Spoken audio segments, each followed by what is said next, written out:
The guitar that vanished, Eric Clapton's Beano Les Paul. In 1966, Eric Clapton owned a guitar that helped change the sound of British rock. It was not the most expensive guitar in the world. It was not famous because of gold, diamonds, or an auction record.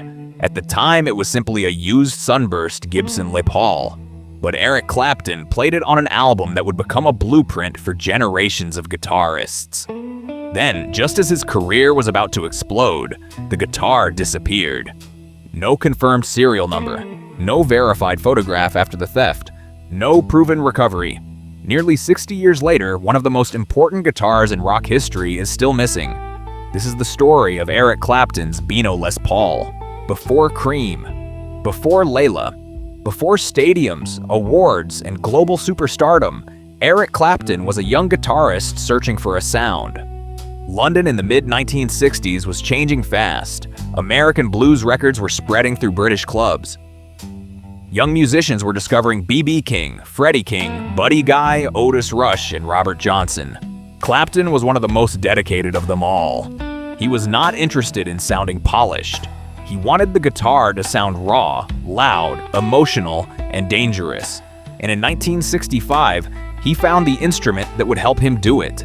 The guitar was a Gibson Les Paul Standard with a sunburst finish, one of the now legendary late 1950s and early 1960s models collectors call a burst. At the time, it was just a used guitar. Valuable certainly, but not yet mythical. Clapton reportedly bought it in London after seeing photographs of American blues players with Les Pauls.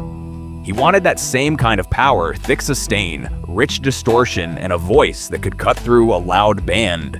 He found it. And when he plugged that guitar into a Marshall amplifier, something happened.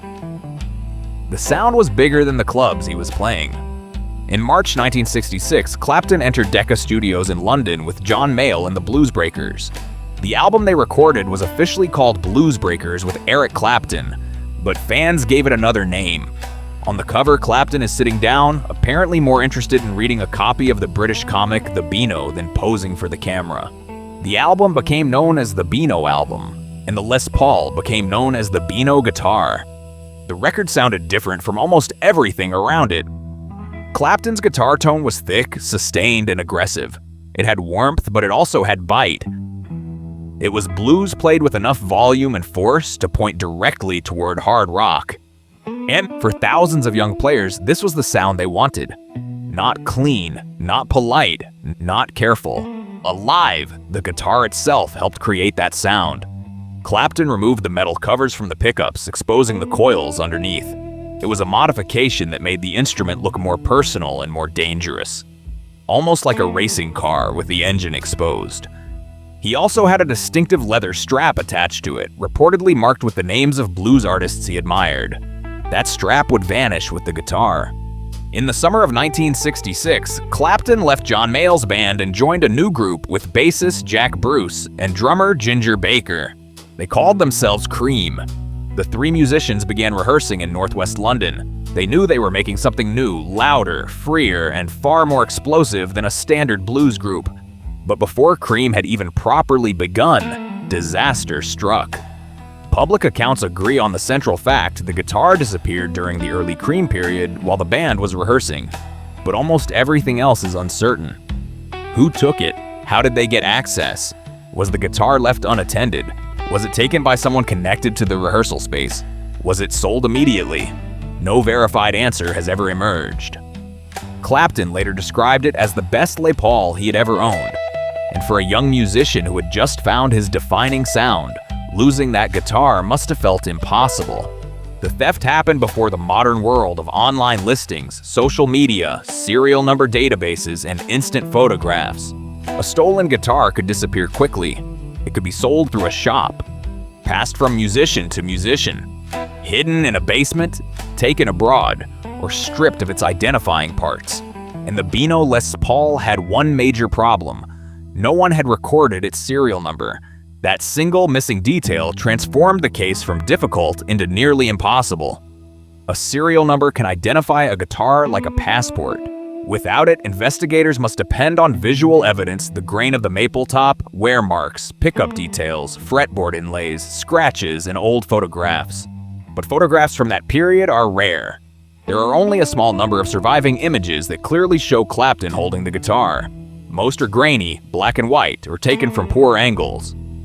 The evidence exists, but it is incomplete. Even the exact year of the guitar remains uncertain. Many people call it a 1960 Les Paul. Others believe it may have been a 1959 model. Experts have studied the pickup coils, neck shape, finish, and photographs, but without the guitar itself, no one can settle the question beyond doubt. That uncertainty has created decades of rumors. Collectors have claimed to know where it is. Some have suggested it is in America. Others have imagined it hidden in a private collection, unrecognized by its owner. Still others believe it may have been altered so heavily that nobody would identify it today. But rumors are not evidence. And no guitar has ever been publicly authenticated as the Beano Les Paul. This is what makes the story so powerful. The Beano guitar is not just a missing object, it is a missing moment in music history. It represents the point where Eric Clapton's playing crossed from influence into identity. The guitar was there when he found the tone that made other musicians stop and listen.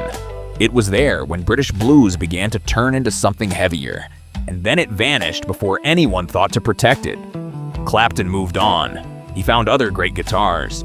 He made other historic records. Cream became one of the most influential bands of the 1960s. But the Beano Les Paul never stopped haunting the story, because some lost instruments are remembered for their price. Others are remembered for the people who owned them. This one is remembered for the sound it made. Somewhere, perhaps in a private collection, perhaps under a different name, perhaps hidden in plain sight, there may still be a sunburst Les Paul with an extraordinary secret. A guitar that helped define the sound of modern rock. A guitar that disappeared in 1966, and a mystery that has never been solved. What do you think happened to it? Was it destroyed, hidden, sold to someone who never knew what they had? Or is Eric Clapton's lost Les Paul still waiting to be found?